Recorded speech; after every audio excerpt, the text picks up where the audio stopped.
angels, it's Hailey Reese, and I hope that you guys are having a fantastic Christmas Eve if you are watching this in real time. I cannot believe that we are already at Christmas Eve and that Christmas is tomorrow.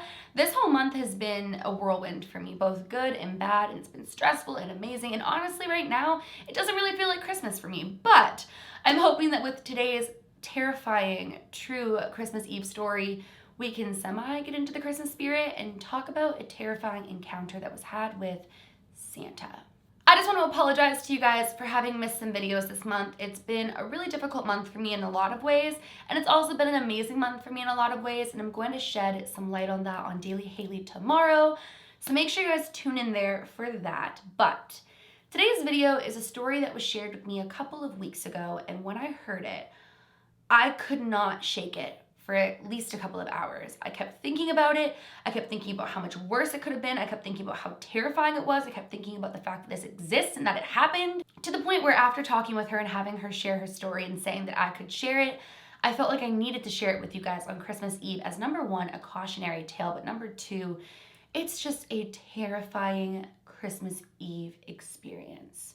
So without further ado, let's just dive right on into it. I hope you have some eggnog or some hot cocoa or, I don't know, a drink of your choice and you're all cozied up because this story is about to be terrifying, and it's true. It happened to one of our fellow Reese's Pieces.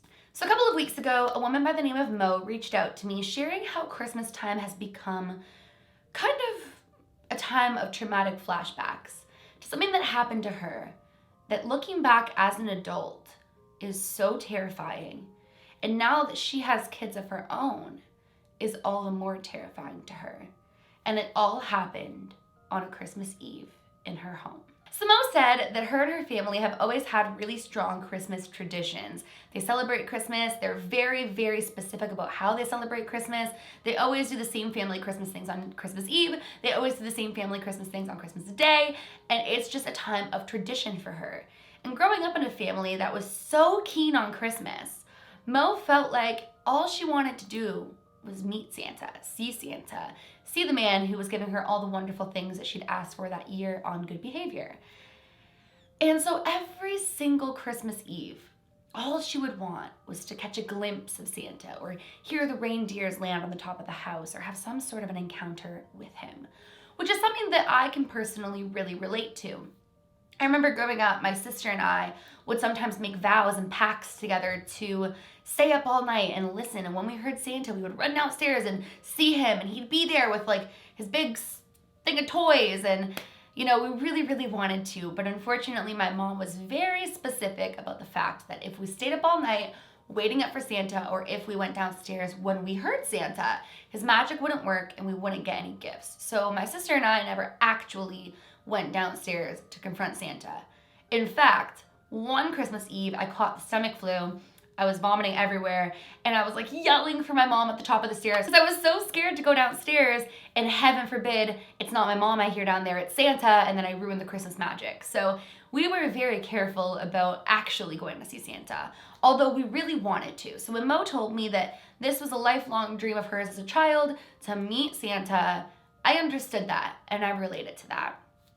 So let me get situated here because this just blows my mind.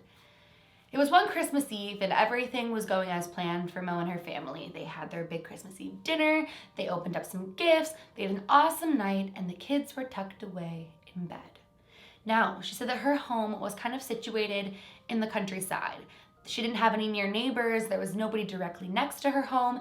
In fact, besides the porch light on her front porch step, it was pretty well pitch black around where she lived. And this was something that always worried Mo. She always worried whether or not Santa would be able to find their home. So she was very specific about making sure that the porch light was always on so that Santa could find his way to their house. And every single Christmas Eve, she would have these anxious feelings about whether or not Santa really could find their home. And it was a topic of conversation very often with her parents. So this Christmas Eve, the kids are tucked away in bed. But this Christmas Eve, the bulb on the front porch had burned out. It happened when they came home from the Christmas party that they'd attended, right before they were tucked into bed. So as the kids are tucked into bed, all that she can think about is how this year Santa probably couldn't see the house, and that Santa probably wouldn't find his way to their house. And it was a real serious concern for her. I mean, she was already worried about it in the years prior when the light had been on the porch, but when they pulled back up to the house that Christmas Eve from being out and they realized that the light was burnt out, she suddenly had all of these stresses in her that maybe Santa couldn't find his way there. But her parents had reassured her, and like I said, the kids were tucked away in bed. But because of this, Mo had a terrible night's sleep. She kept tossing and turning and tossing and turning and wondering whether or not Santa was going to make it there, and she was just really on edge. And that's when, in her tossing and turning, she heard kind of what sounded like some glass downstairs. She shot up in her bed and didn't really hear much more, but she decided that maybe it was Santa. So, in her curiosity, Mo climbed out of bed and started heading downstairs towards the living room. And that's when she saw what she described to me as the epitome of Santa, standing there in her living room. He was dressed just like Santa, he had the beard just like Santa, he looked just like Santa. When Santa looked at her and whispered a ho ho ho, putting his finger over his lip and telling her, shh. Well, a both starstruck, fascinated, terrified, overwhelmed, nervous Mo walked into the living room, and that's when Santa proceeded to whisper to her, telling her basically something along the lines of if her parents found out that he was there and she'd seen him, it would ruin Christmas altogether. So to make sure that she's very, very quiet because he didn't want to ruin Christmas. And so obviously a very trusting little Mo abided. She said that they stood there and they sat there and they talked and they talked and they talked. And she doesn't recall how long they talked for, but all that she knew was that it was this big secret, that anytime they would hear like a little bit of creaking upstairs or a little bit of something upstairs and it sounded like her parents were coming, they would both freeze and get really, really quiet because the magic would be ruined and she didn't want her parents to know and Christmas be ruined. She said she asked Santa how he found the place when the front porch step light was out, and he began to tell her that of course he could find the place, he was Santa. Why wouldn't he? And then he asked her to climb up on his knee and tell him if she'd been a good girl or a bad girl. So she climbed up on his knee and conversated about all the things that she wanted. One thing though that she noticed that she remembers to this day is that he didn't have a sack for the presents, but all the presents were already under the tree from Santa. So she assumed that maybe she caught him after he put the Christmas presents there. They talked and he asked her lots of questions about where she went to school, you know, what her interests were, how many siblings she had, what her life was like. And then all of a sudden they heard what sounded like her parents actually waking up.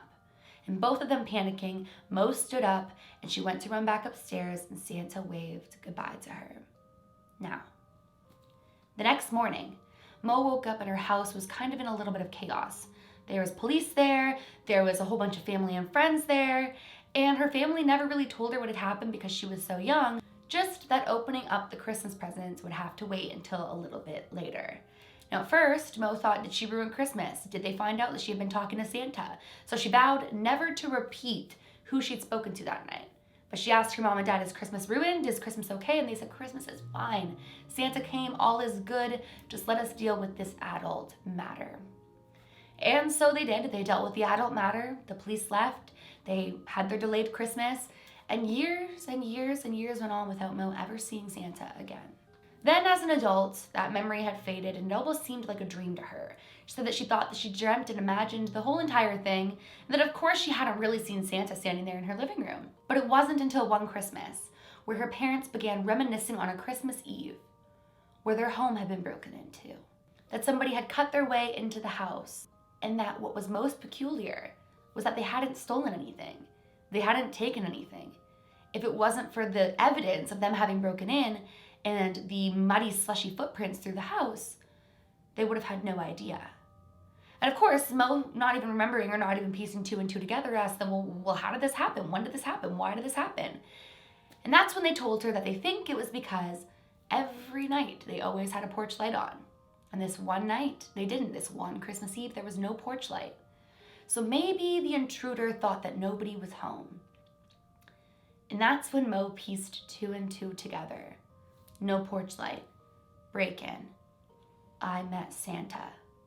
And knowing what she knew now as an adult, she realized that she had never been conversating with Santa, that it wasn't just a dream of her seeing Santa, that a man that claimed to be Santa was in her house that night, that she'd sat on his knee, that she'd talked with him, and that she'd never spoken up about it because of the magic of Christmas. And that was when she realized that she'd been conversating with the home intruder the whole entire time. And now as an adult, Mo looks back on it and just thinks how horrible that could have been. How she was so young that if he'd wanted to take her, if he'd promised her to see the North Pole, or he'd say he'd bring her back after, she might have went. How she truly believed that he was Santa Claus in her home, and she'd sat on his knee and she'd talked with him. But it was just a home intruder. And to this day, with kids of her own now, it terrifies her that in kids being so excited about Santa, it could actually make them vulnerable. And that is what happened on Christmas Eve with the Santa Claus intruder and Mo. I don't know, you guys, when I first heard this story, I got chills, I got goosebumps just thinking about how much worse it could have been, how lucky she is that that was the gist of the experience, that that was all that happened. But I want to know what you guys think of this story.